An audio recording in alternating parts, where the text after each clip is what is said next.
Right bulletin లో మరో breaking news చూస్తున్నాం. భారత మహిళల అందుల క్రికెట్ జట్టు అయితే చరిత్ర సృష్టించని చెప్పాలి. మొట్టమొదటిసారిగా నిర్వహించిన మహిళల అందుల T20 ప్రపంచ కప్ లనైతే కైవసం చేసుకుని సరికొత్త అధ్యాయాన్ని అయితే లిఖించింది.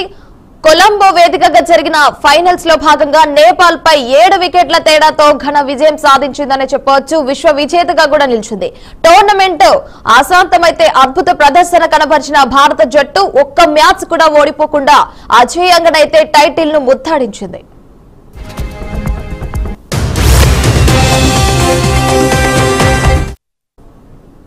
ఫైనల్ మ్యాచ్ లో టాస్ గెలిచిన భారత్ అయితే తొలుత ఫీల్డింగ్ అయితే ఎంచుకుంది. భారత బౌలర్ల కట్టుదిట్టమైన బౌలింగ్ అయితే నేపాల్ బ్యాటర్లు అయితే తడబడ్డారు. నిర్ణీత 20 ఓవర్లలో అయితే 5 వికెట్ల నష్టానికి కూడా నేపాల్ జట్టు అయితే 114 పరుగులు మాత్రమే చేయగలిగింది. అనంతరం 117 పరుగుల లక్ష్యంతో అయితే బరిలోకి అయితే దిగిన భారత జట్టు కేవలం 12.1 ఓవర్లలోనే లక్ష్యం అయితే ఛేదించిందని చెప్పాలి. కులా షరీర్ 27 బంతుల్లో చూసుకుంటే గనక 4 ఫోర్లతో అజేయంగానైతే 44 పరుగులు చేసి జట్టు అయితే విజయంలో కీలక పాత్ర పోషించిందని చెప్పాలి.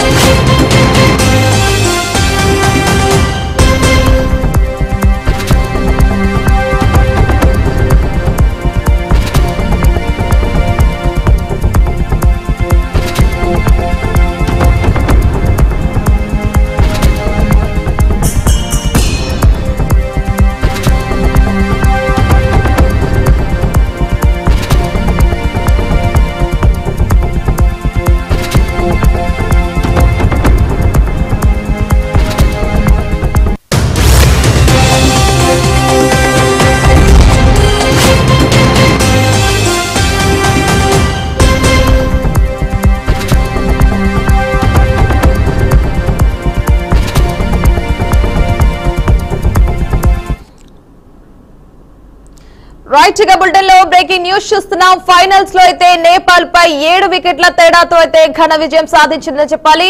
టోర్నీలో ఒక్క మ్యాచ్ కూడా ఓడిపోకుండానైతే భారత జట్టు అయితే విజయం అయితే సాధించిందని చెప్పవచ్చు. ఫైనల్స్ లో కనుక చూసుకుంటే 44 పరుగులతో అయితే కూలా షరీర్ అయితే రాణించినట్టు అయితే సమాచారం. కొలంబో వేదికగానైతే తుది పోరైతే జరిగినట్టు తెలుస్తుంది. రైట్ ఇదే అంశంపై మరిన్ని అప్డేట్స్ అయితే స్పోర్ట్స్ అనలిస్ట్ అయితే మన ఇంతియాజ్ రాజు అయితే అందిస్తారు. రైట్ సార్, చెప్పండి. ఇంతియాజ్ గారు నమస్కారం అండి. అందులో మహిళల వరల్డ్ కప్ లో భారత్ జట్టు విజేతగా నిలిచింది.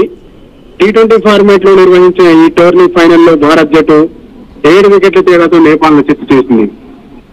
6 అగ్రజట్ల మధ్య నిర్వహించిన ఈ మెగా టోర్నీలో భారత్ జట్టు సెమీఫైనల్లో ఆస్ట్రేలియా వంటి పటిష్టమైన జట్టును ఓడించి ఫైనల్ కు చేరింది. ఇక ఈ రోజు చూసుకుంటే ఈ రోజు జరిగిన కొలంబో వేదికగా జరిగిన ఫైనల్లో భారత్ జట్టు ఆల్రౌండ్ ప్రదర్శనతో ఆకట్టుకుంది. తొలుత బౌలర్లు రాణించడంతో ప్రత్యర్థిని తక్కువ స్కోర్ కే పరిమితం చేయగలిగిన భారత్ ఆ తర్వాత బ్యాటింగ్ లోనూ అదరగొట్టింది. మొదట బ్యాటింగ్ కు దిగిన నేపాల్ నిర్ణీత ఓవర్లో 5 వికెట్లు కోల్పోయి 114 పరుగులు చేయగా అనంతరం లక్ష్య ఛేదనలో మాత్రం భారత్ జట్టు అదరగొట్టింది. కేవలం 12.1 ఓవర్లలో మాకు లక్ష్యాన్ని ఛేదించి విశ్వ విజేతగా నిలిచింది.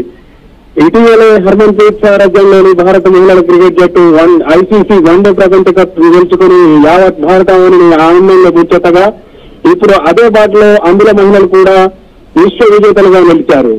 T20 ఫార్మాట్ లో నిర్వహించిన ఈ మొదటి ప్రపంచ కప్ ను భారత్ కైవసం చేసుకోవడం ఎంతో ఆనందకరమైన విషయం. రైట్ ఇంతియాజ్ గారు, ముఖ్యంగా మనం చూసుకుంటే ఈ భారత జట్టు అయితే బౌలర్లను అయితే కట్టుదిట్టమైన బౌలింగ్ అయితే నేపాల్ బ్యాటర్లు అయితే తడబట్టినట్టు తెలుస్తుంది కదా, దీనిపై మీరేం చెప్తారు? దీనిపై మీ అభిప్రాయం ఏంటి? టాస్ గెలవడంతో భారత్ జట్టు సగం మ్యాచ్ ని గెలిచేసిందని మనం చెప్పుకోవచ్చు. టాస్ గెలవడం, మొదట బౌలింగ్ ఎంచుకోవడంతో ప్రత్యర్థి ఎంత లక్ష్యాన్ని నిర్దేశించగలదు, దాన్ని మనం ఎలా ఛేదించాలనే ముందస్తు ప్రణాళికతో బరిలోకి దిగే అవకాశం దక్కింది. అదేవిధంగా బౌలర్లు సమష్టిగా రాణించి అంటే ప్రతి ఒక్కరు కట్టుదిట్టమైన బంతులు వేయడం ద్వారా ప్రత్యర్థిని భారీ స్కోర్ చేయకుండా నిలువరించగలిగారు. అందులో ముఖ్యంగా జమున, అను కుమార్ చిన్న వికెట్ పడగొట్టగా మిగిలిన 3 మన ఫీల్డింగ్ నైపుణ్యంతో 3 వికెట్లు రన్అట్ రూపంలో దక్కాయి. దీంతో ప్రత్యర్థి తక్కువ స్కోర్ కి పరిమితమైంది. ఆ తర్వాత లక్ష్య ఛేదన సులువైంది. రైట్ ఇంతియాజ్ గారు, థ్యాంక్ యూ అండి. థ్యాంక్స్ ఫర్ ది అప్డేట్స్ అండి.